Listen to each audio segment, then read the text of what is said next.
Once, upon a midnight dreary, while I pondered weak and weary over many a quaint and curious volume of forgotten lore, while I nodded, nearly napping, suddenly there came a tapping, as if someone gently rapping at my chamber door. "'Tis some visitor," I muttered, tapping at my chamber door. Only this, and nothing more. Ah, distinctly I remember. It was in the bleak December, and each separate dying ember wrought its ghost upon the floor. Eagerly I wished the morrow. Vainly I had sought to borrow from my books surcease of sorrow. Sorrow for the lost Lenore, for the rare and radiant maiden, whom the angels named Lenore, nameless here forevermore. And the silken, sad, uncertain rustling of each purple curtain thrilled me, filled me with fantastic terrors never felt before, so that now, to the still beating of my heart, I stood repeating, "'Tis some visitor entreating entrance at my chamber door. Some late visitor entreating entrance at my chamber door. This it is, and nothing more."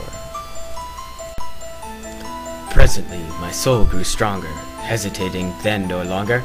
"Sir," said I, "or madam, truly your forgiveness I implore, but the fact is I was napping, and so gently you came rapping, and so faintly you came tapping at my chamber door, that I scarce was sure I heard you.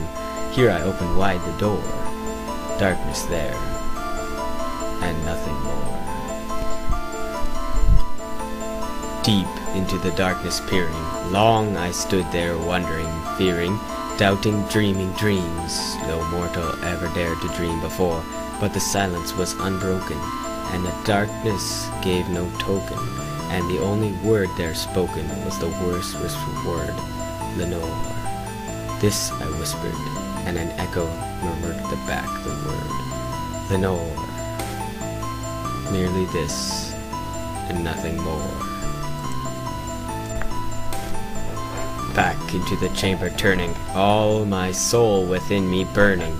Soon again I heard a tapping, something louder than before. "Surely," said I, "surely that is something at my window lattice.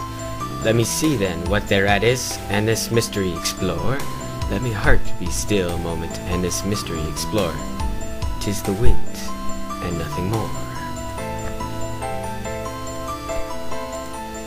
Open here I flung the shutter, when with many a flirt and flutter, in there stepped a stately raven of the saintly days of yore. Not the least obeisance made he, not a minute stopped or stayed he, but with mien of lord or lady, perched above my chamber door, perched upon a bust of Pallas, just above my chamber door, perched and sat, and nothing more.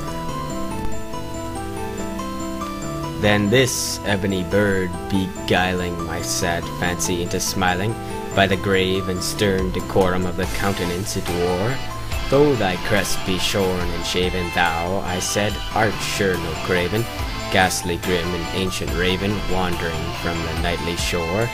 Tell me what thy name is on the night's Plutonian shore." Quoth the raven, "Evermore."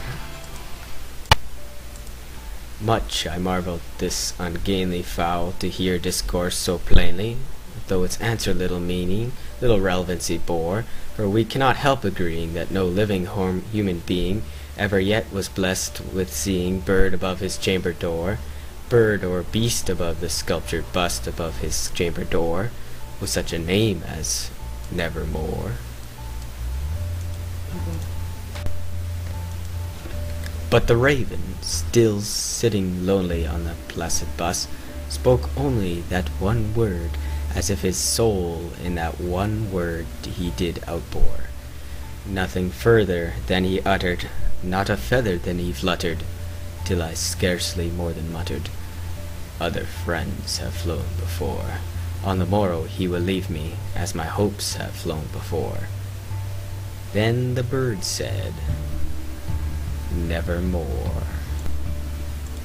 Startled at the stillness broken by reply so aptly spoken, "Doubtless," said I, "what it utters is only stock and store, caught from some unhappy master, whom unmercifully disaster followed fast and followed faster, till his songs one burden bore. till the dirges of his hope that melancholy burden bore of never, nevermore. But the raven, still beguiling all my sad soul into smiling, straight I wheeled a cushioned seat in front of the bird, and bust and door. Then upon the velvet singing I betook myself to linking fancy unto fancy, thinking what this ominous bird of yore, what this grim, ungainly, ghastly, gaunt and ominous bird of yore meant in croaking nevermore. Thus I sat engaged in guessing, but no syllable expressing to the fowl whose fiery eyes now burned into my bosom's core. This and more I sat divining, with my head at ease reclining on the cushion's velvet lining that the lamplight gloated o'er, but whose velvet violet lining with the lamplight gloating o'er she shall press, nevermore.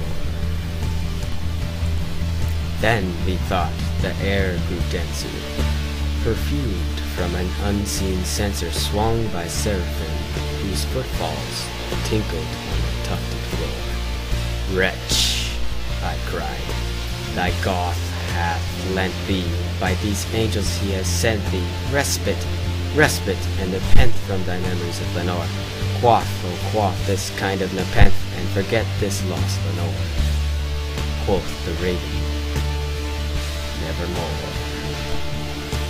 Prophet, said I, thing of evil, prophet still, if bird or devil, whether tempter set or whether tempest toss thee here ashore, desolate yet all undaunted, on this desert land enchanted, on this home by horror haunted, tell me truly, I implore, is there balm in Gilead? Tell me, I implore. Quoth the raven, nevermore.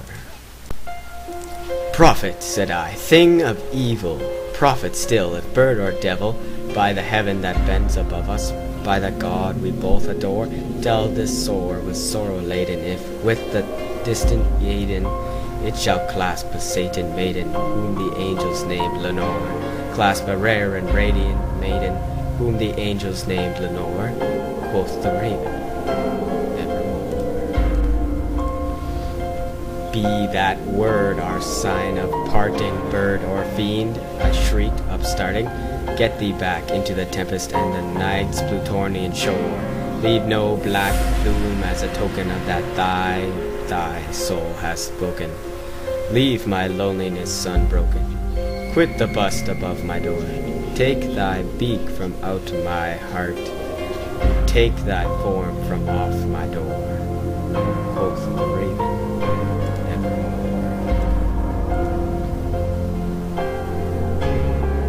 and the raven, never flitting, still is sitting on the pallid bust of Pallas just above my chamber door, and his eyes have all the seeming of a demon's that is streaming, and the lamplight o'er him streaming throws his shadow on the floor, and my soul from out that shadow that lies floating on the floor shall be lifted